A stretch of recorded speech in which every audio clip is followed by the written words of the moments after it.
Conservancy kids. We are here in my front yard and we are going to look for desert pollinators. So the first thing is I have my science notebook and I've prepared my new exploration page. So on it I've written that we're gonna look for desert pollinators. It's about 73 degrees right now, it's sunny, it's April 23rd. And we are investigating the desert pollinators around our homes. I've created a spot where I'm going to record all of my observations and then we'll create a claims based on evidence chart. So the first thing you want to do is just come outside and use your senses. We talked about how scientists use their sense of sight, smell, sound, taste very carefully, touch also very carefully, to explore the world around them and make observations and ask questions. So the first thing I noticed when I came out here is this little john right here. There's part of it that's in the sun, but most of it is in the shade, if you can see. And we have a bee that's kind of flying around, but he's sticking to this side where it's in the sun. There's not a whole lot going on over here in the shade. But then I noticed we have a second little john that's over this way. So if you come with me, I can see a lot of bees. They love this plant. And there are bees everywhere, unlike the one we just took a look at. Now, that's an observation right there that I can probably make a claim about. So I'm gonna write down that I saw two different little john plants, one of which was mostly in the shade and had very few bees around it. And then this other one that's completely in the sun, it's pretty covered, it's pretty active with all the bees who are enjoying the pollen and the nectar. So you'll also notice behind me a Palo Verde tree. And this Palo Verde tree is just going crazy with all of the flowers. I'm gonna stop for a minute and I'm just gonna listen.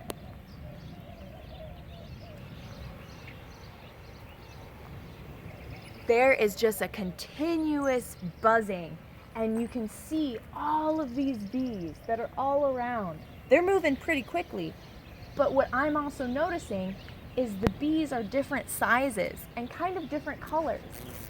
So my observation is this Palo Verde tree is attracting not just regular bees, not just regular honeybees or regular bumblebees, it's also attracting our native desert bees that are probably solitary.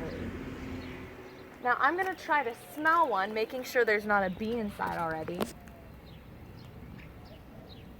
I don't actually smell a whole lot, so I'm gonna make the observation that the Palo Verde tree is blooming with these really nice yellow flowers that don't actually smell like a whole lot to me. So maybe I can make the claim that these flowers are attracting its pollinators purely by its color. Bees see the world differently than we do. They don't see the color red. So maybe the little johns, even though they're red, maybe they give off a smell. Really, bees like the colors blue, purple, and yellow.